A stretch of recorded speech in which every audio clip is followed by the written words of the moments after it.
Okay နောက်တစ်ခုကအမတို့ဒီ interview ပေါ့နော် interview စစ်မှာဆိုရင်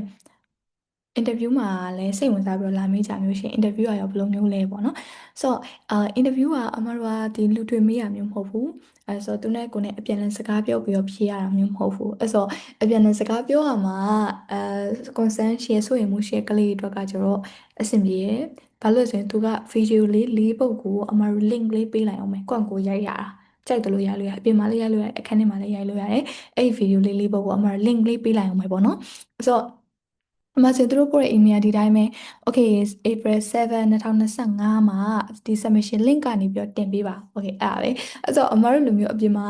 သွားရမှာ shine ဖြစ်တဲ့သူတွေအတွက်အဆင်မပြေတဲ့သူတွေအတွက်ပေါ့နော်ဒါလေးကတော့နည်းနည်းလေးတော့ challenge ဖြစ်တယ်ဘာလို့လဲဆိုအမတို့ကလည်းဒီ video နဲ့ပတ်သက်ပြီးတော့ concern ရှိခဲ့ဘာလို့ကင်မရာထဲမှာလည်းအရင်နေတတ်တာမျိုးမဟုတ်ဘူး editing တွေပိုင်းလည်းတခြားမလုပ်တော့ဘူးလေနော်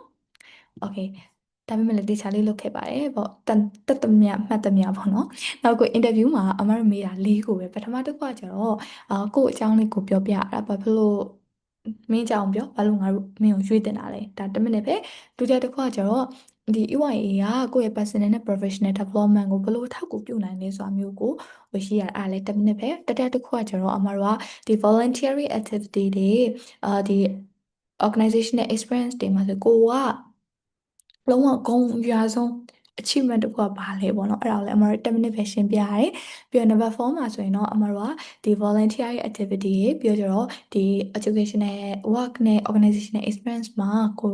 လုပ်တဲ့အခါမှာ challenge တွေကဘာတွေရှိလဲပေါ့ပြီးတော့ဒါတွေကိုဘယ်လိုဖြေရှင်းခဲ့လဲဆိုတာမျိုးလေးပေါ့နော်အဲ့တော့ဥပမာ example လေးပေးထားတယ် limited resource မှာရှိတဲ့ rural area နယ်ဘက်မှာကိုကအလုပ်လုပ်ရတယ် language barrier တွေသူပြောရလဲကိုနားမလဲကိုပြောရလဲသူနားမလဲအဲ့လိုမျိုးတွေဖြစ်တယ်ပြီးတော့ team dynamics တွေဒါတွေပေါ့နော် team နဲ့ပတ်သက်တဲ့ဆက်သွယ်ဆက်ဆံရေးတွေဒါတွေပေါ့နော်ဆိုတော့အဲ့ဒါတွေကဘာရှိလဲဆိုတော့သမီးရဆိုတော့ဒီလေးခုလုံးကို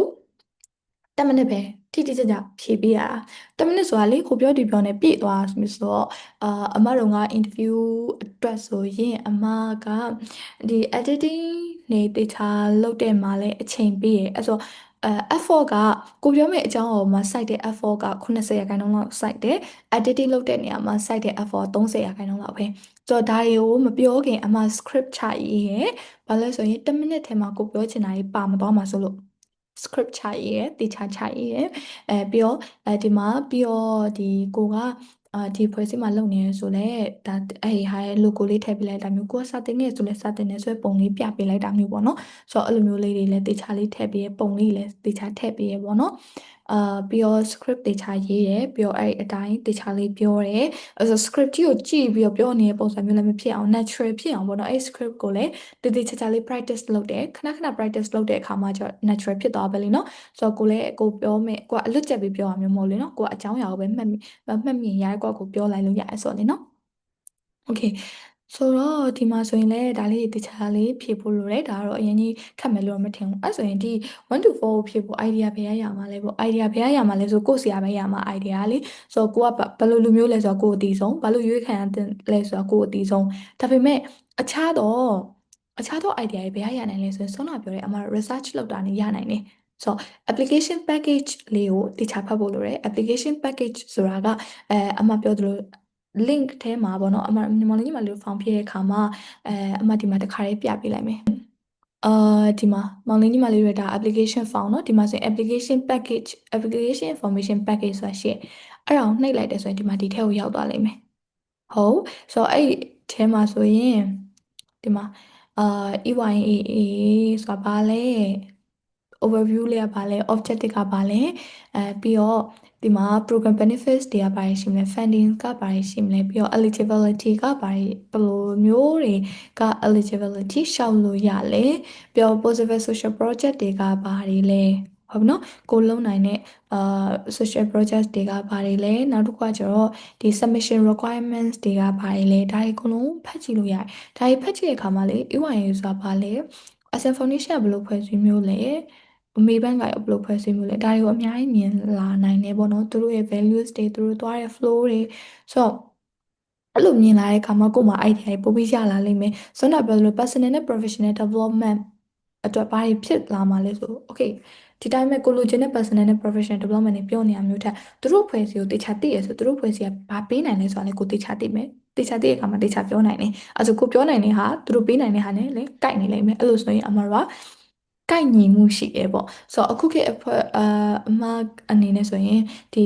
program တွေပြီး scholarship တွေတော်တော်များများလေကိုကဘယ်လောက်ကြီးတော်တယ်အဲ့လိုမျိုးဆိုတာမျိုးထက်ကြိုက်လားမကြိုက်လားဒါကိုကြည့်အဲ့ဆိုကြိုက်လားမကြိုက်လားတိဖို့ကြည့်ဖို့ဆိုရင်ကိုကသူတို့ဖွဲ့စည်းရပါလဲဆိုတာတေချာဖတ်ဖို့လိုတယ်အဲ့ဖြစ်တဲ့အတွက်ကြောင့်မို့ဒီ application package ကိုဖတ်ပါလို့အမခဏခဏပြောရတာဖြစ်တယ်။ Okay အဲ့ဆိုအမဒီဟာကိုပြန်သွားလိုက်မယ်။ဒါလေးဖြည့်ပေးဖို့လိုပါတယ်ပေါ့။နောက်ကဒီမှာဆိုရင် achievement တခုဆိုရင်သူကachievement ကတခုတည်းမရဒါပေမဲ့လည်းကိုကဒီ volunteer လုပ်တဲ့အတွေ့အကြုံတွေပါရှိရဆိုရင်အများကြီးအရင်ဆုံးပြောလိုက်ပြီးတော့မှလေ overall ခြုံပြောလိုက်ပြီးမှဒီလုပ်တဲ့အတွေ့အကြုံတွေမှာတော့ဒီဟာလေးကတော့ကျွန်တော်အောင်မြင်မြင်လုပ်ခဲ့ရဆိုပြီးတော့ပြလို့ရပါတယ်။နောက်တစ်ခု level 4မှာဆိုရင်ကျတော့ challenge တွေပေါ့နော် challenge တစ်ခုလားနှစ်ခုလားchallenge တစ်ခုဒါမှမဟုတ်ဆိုနှစ်ခုဒါတွေကိုပြောခိုင်းတဲ့အခါမှာသူကတော့မေးရတော့ဒီလို situation တွေမှာကိုဘယ်လို adapt လုပ်လဲဆိုတာပါအမတော့ပြောရတယ်အဲ့လိုပြောတဲ့အပြင်မောင်လေးညီမလေးတို့က impact ကိုပါထည့်ပြီးတော့ပြောနိုင်ဆိုအဆင်ပြေဥမာကိုအနေနဲ့ဆိုရင်ဥမာအဖြစ် exam နော်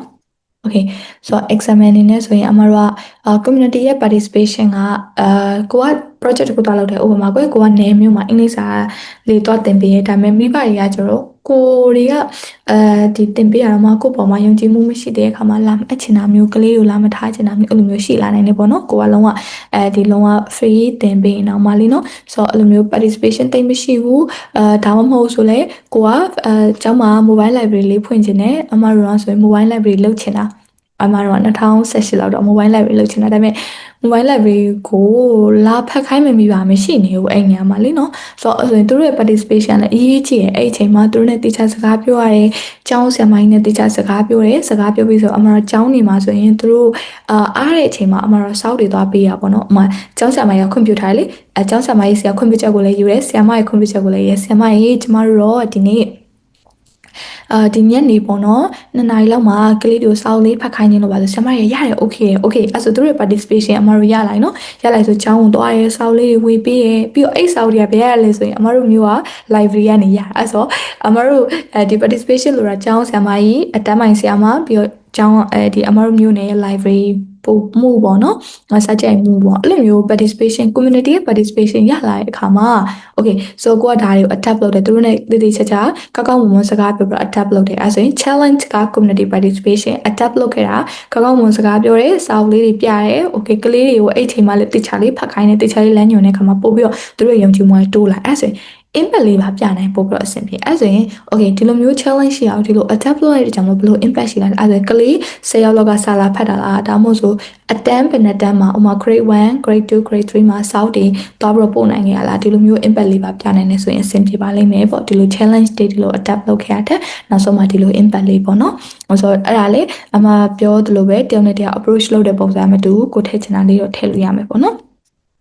်နောက်တစ်ခုဒီ interview video မှာဆိုရင်အမတော့ concern ရှိတာဒီediting မလုပ်တတ်ဘူးလေနော် editing တေချာမလုပ်တတ်တော့ဘာလို့ချင်တာလဲဆိုတာမျိုးအမတေချာမေးရကွာဆိုတော့ကိုကမေးခွန်းတစ်ခုခုရှိရဆိုရင်လေ alumni တွေကိုလည်းမေးဖို့အားမနာနဲ့အမတော့ဆိုရင် call for အမအောင်တော်မေးရပေါ့နော်နောက်တစ်ခုက ASEAN Foundation ကို email ပို့ပြီးမေးဖို့လည်းအားမနာနဲ့ဘာလို့ဆိုရင် ASEAN Foundation ကရတဲ့ information ကofficial information ဖြစ်တယ်ဆိုတော့သူတို့ကရွေးမဲ့သူလေနော်အဲဆိုရင်မေးလိုက်လို့ရတယ်အမတော့မေးလိုက်တာပဲဘယ်လိုမျိုးဟာမျိုးကိုပို့ပြီးလိုချင်တာလဲဆိုရင် focus on answer ပဲဆိုတော့ကိုဘာဖြေလဲပေါ့အမတော့လည်း content ကိုအမဆောနာဘယ်လို effort 90%စိုက်တယ်ဒီ edit လုပ်တဲ့အခါမှာ30%ပဲစိုက်တယ်အဲဆိုရင်တို့ကတော့ answer ကို focus လုပ်မှာပဲပေါ့နော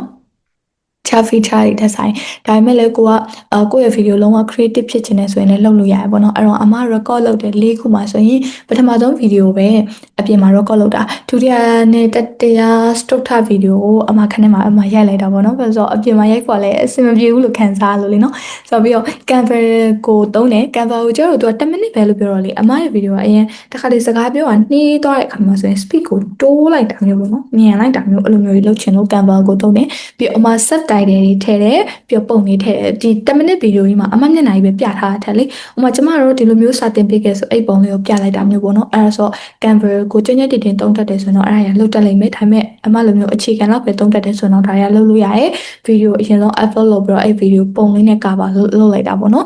ဆိုတော့ဒါလေးတွေကတော့အမတို့ YouTube မှာပြန်ပြီးတော့လေ့လာကြည့်လို့ရလိမ့်မယ်ဒီ video edit လုပ်တာကြလေနော်ဆိုတော့အမကတော့ဒါလေးတွေကိုတုံးပြလုပ်ခဲ့တာဖြစ်တယ်ဒါပေမဲ့အရင်ချွတ်ချွတ်ချင်းချင်းမဟုတ်ဘူးအမ exam အနေနဲ့ပြမယ်နော်ဒါကအမ interview video 3မှာအမရိုက်ခဲ့တဲ့ video ပထမတစ်ခုမှာဆိုရင်ကျတော့ဒီတိုင်းပဲဟို3ကမှတ်မိကြသေးလားမသိဘူးเนาะအမတို့ရဲ့ဒီ volunteer experience တွေကတဲက achievement တစ်ခုပေါ့နော်ကို proud ဖြစ်အောင် achievement အဲ့ဆိုရင် proud ဖြစ်တဲ့ achievement တွေကများနေတယ်တခုရွေးခိုင်းတော့じゃမရွေးနိုင်ဘူးပြီးတော့အကုန်လုံးလည်းထည့်ချင်တာအမမအဲ့လိုစိတ်ကလေးရှိရဲဆိုတော့ပထမဆုံးဒီမှာတွေ့လိမ့်မယ်10မိနစ်နဲ့12စက္ကန့်တော့ဖြစ်သွားတယ်ဒါပေမဲ့လည်းအဆင်ပြေခဲ့တယ်ပေါ့နော်အဲ့ဒါတော့ဘလို့မှမလျှော့နိုင်တော့အဲ့ဆိုဒီ19စက္ကန့်လောက်မှာအမရဲ့ volunteer အတွေ့အကြုံတွေအမပြောနေအဲ့လိုပြောတဲ့ခါမှာတခုချင်းစီပြောရဆိုမပြီးရောလေနော်အဲ့ဆိုဒီ day ကိုကြတော့အမတို့ January လောက်ပဲပြောပြီးဒီ day ကိုကြပုံလေးနဲ့ပြလိုက်တယ်ပြီးပြီဆိုရင်ကြကိုယ်ရုပ်လေးလည်းပြန်ပြရဲပေါ့နော်ဆိုတော့ဗီဒီယိုပုံလေးကြည့်ပဲထည့်လိုက်တာမျိုးလည်းမရှိဘူးကိုတယောက်တည်းပဲပြောသွားတာမျိုးလည်းမရှိဘူးအဲ့ဆိုပုံနေနဲ့ကိုရဲ့မျက်နှာကိုဒီလိုမျိုး balance ဖြစ်အောင်ထည့်တယ်ပေါ့နော်ပုံနေထည့်တဲ့ခါလဲထည့်တယ်ကိုပြောတဲ့ခါလဲပြောတယ်ပေါ့နော်ဗီဒီယိုတစ်ခုလုံးမှာဒါလေးပါပေါ့ဆိုတော့အရင်ကြီးလဲကြည့်လိုက်တဲ့ခါမှာတည်တက်နေရမျိုးတိတ်မရှိဘူးလေနော်အဲချမ်းချမ်းချင်းချင်းပြောတတ်တာမျိုးချမ်းချမ်းချင်း edit မလုပ်တတ်တော့ဒီဘက်မှာဆိုရင်လည်းလုံးဝပဲကိုဖုန်း stand နဲ့ကိုဖုန်းနဲ့ကိုပဲရိုက်ထားတဲ့ဗီဒီယို Okay so interview ကတော့ဒီလောက်ပဲပြီးတော့နောက်တစ်ခုက interview ကအမတို့ရဲ့ link ကိုထည့်လိုက်ရပါဘောเนาะဆိုတော့အဲ့ link ကိုထည့်တဲ့အခါမှာလေအမတို့အနေနဲ့ဆိုရင်က link တွေမှာထည့်မိမှာဆိုတာအမတို့ဆိုရင် drive ထဲမှာအရင်တင်ပြီးတော့အဲ့ drive ထဲမှာ anyone with the link ဆိုပြီးတော့သူ့ကိုမှ access ပေးပြီးတော့ပေါ့နော် access ပေးပြီးတော့အမတို့ link ကိုထည့်ရတာဆိုတော့အမနည်းနည်းရှက်ပြနိုင်နေအဲ့ဆိုရင် link တွေမှာထည့်မှာဆိုကြမလို့ခဏပြန်စစ်တယ်ဒါပေမဲ့အမတို့ပြန်စစ်ပြီးတဲ့အခါမှာလဲတင်လိုက်တဲ့အခါမှာလဲအမတို့ကသူ့ရဲ့ main ရဲ့ဗီဒီယိုတွေငါတို့ရတယ်ဆိုတော့ email လေးပို့ပေးအဲ့ email လေးမှာလည်းအမတို့ဒီမှာ link တွေပါတယ်ပေါ့နော်ဆိုတော့အဲ့ link တွေကိုသွားပြီးတော့လဲကိုမှားတင်လိုက်လား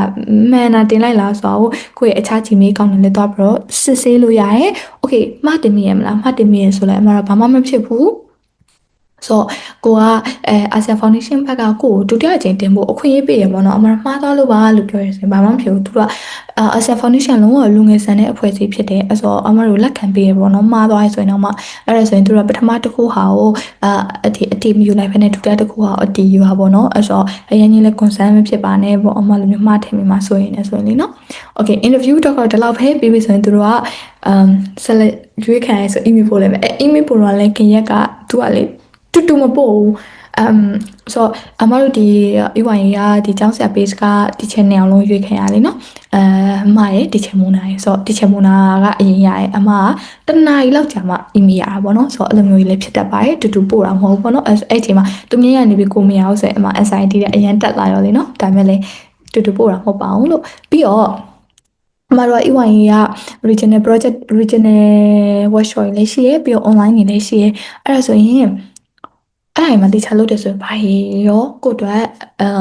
ထပ်ပြီးတော့အခွင့်အရေးရလာနိုင်လဲဆိုရင်ကိုရဲ့ knowledge တွေအများကြီးရမှာဒါတော့ပြောစရာမလိုနောက်တစ်ခုကကျတော့အမတို့ကဒီ online workshop တွေမှာအမတို့ assignment တွေပေးရပြီးတော့ကိုတက်ဖွဲ့ချင်းစီလိုက် project လေးပြန်ဆွဲရမျိုးရှိရပေါ့နော်အဲ့ဒါလေးတွေကိုလေ regional workshop ထိုင်းမှာ9ရက်လုပ်တဲ့ regional workshop မှာစုပေးရအဲ့ဒီစုပေးတဲ့အခါမှာ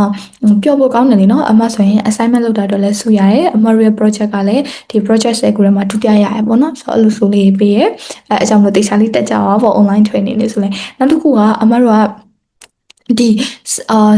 သူတို့ကလေပိတ်ပွဲဆိုပြီးလုပ်တယ်ပေါ့နော်ပိတ်ပွဲကကျတော့ထိုင်းမှာလုပ်တာမဟုတ်ဘူးဒီနှစ်ကကျတော့မလေးရှားမှာလုပ်တာအဲ့ပိတ်ပွဲမှာဆိုရင်လေ online တွေတစ်လျှောက်လုံးပြီးတော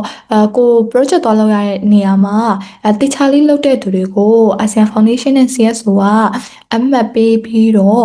့တနိုင်ငံကို2ယောက်တောင်မို့ဆို3ယောက်ပြန်ရွေးပြီးတော့အဲ့ပိတ်ပွဲတက်ရတယ်ပေါ့နော်ဆိုတော့အဲ့ပိတ်ပွဲလေသူတို့တေးသေးလေးလုပ်တာမဟုတ်အကြီးလုပ်တာအဲ့လိုမျိုးအဲ့အချိန်မှာဟို project 10ခုလုံးရဲ့ impact တွေသူတို့ဘာလုပ်ခဲ့လဲဆိုတော့အမှတော့အများကြီးမြင်ရတယ်ပေါ့နော်ဆိုတော့အဲ့ project တွေကြည့်နေတဲ့အချိန်မှာလေအရင်ပဲ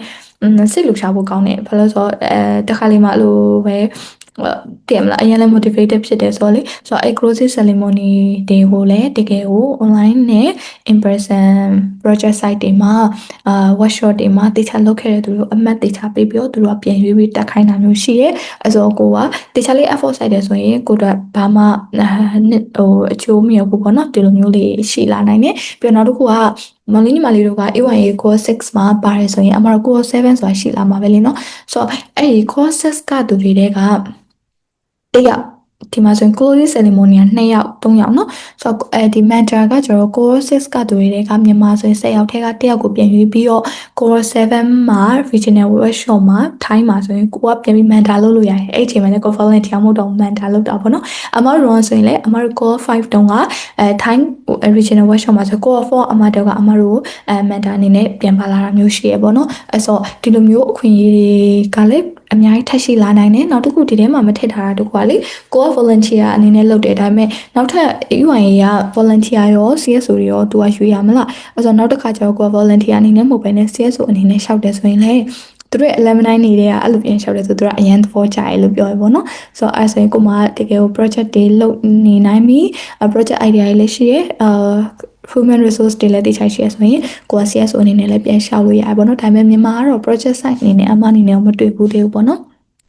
ဆိုတော့ဒါရီအခွင့်အရေးအများကြီးရှိပါတယ်ပေါ့ဖြစ်တဲ့အတွက်ကြောင့်မလို့မောင်လေးညီမလေးတို့ကတေချာလေးပြင်ဆင်ပြီးတော့ရှောက်ဖို့လိုပါတယ်ရှားလေးရကြမှာပါပေါ့တေချာလေးပြင်ဆင်ပြီးရှောက်တယ်ဆိုရင်လေအမတို့ကလည်းဒီတိုင်းမှာပဲတည်ရမလားအဲ့လိုပဲရှောက်လိုက်တာပါသွားတာပေါ့နော်ဆိုတော့ကံကောင်းတယ်လို့ပြောလို့ရတယ်ပေါ့နော်ဒါပေမဲ့ဒီနှစ်မှာကျတော့ဒီ EY ကိုရှောက်မဲ့သူတွေပိုပြီးများလာလို့ယူဆရပေါ့နော်အဲ့ဆိုပိုပြီး competitive ဖြစ်လာနေမြကိုယ့်ဘက်ကလည်းအတက်နိုင်ဆုံးလိုအပ်ချက်မရှိအောင်ပြင်ဆင်ထားဖို့လိုပါတယ်โอเคအမအနေနဲ့ပြောချင်တာတော့ဒီလောက်ပဲအဓိကကတော့လေဒီပထမဆုံးအဆင့်မှာတော့ကိုယ့်ရဲ့ education ရဲ့ relevant experience ဆိုရဲ part 2နဲ့ motivational essay ဆိုရဲ part 3ကိုတခြားလေးဖြည့်ကြပါလို့အမအကြံပေးချင်ပါတယ်နောက်တစ်ခုကဆိုတော့အဆုံးထိနားထောင်ပေးတဲ့အတွက်လည်းကျေးဇူးအများကြီးတင်တယ်ဆိုတော့နောက်ထပ်မေးခွန်းတွေသိချင်တာရှိရဆိုရင်လည်းအမတို့ကျောင်းဆရာ page ကနေပဲဖြစ်ဖြစ်အမတို့ရဲ့ Telegram channel ကပဲဖြစ်ဖြစ်ပြီးတော့အမတို့ရဲ့ဒီ TikTok ကနေပဲဖြစ်ဖြစ်အမရဲ့ email ကိုပဲဖြစ်ဖြစ်ဆက်သွယ်ပြီးတော့မေးမြန်းလို့ရပါတယ်ဆိုတော့မောင်လေးတွေမေးခွန်းတွေအကုန်လုံးကိုအမတို့ဖြည့်ပြီးပြီလို့ယူဆရဲနောက်ထပ်သိချင်တာရှိရဆိုရင်လည်းအမတို့ကိုထပ်ပြီးတော့မေးနိုင်ပါတယ်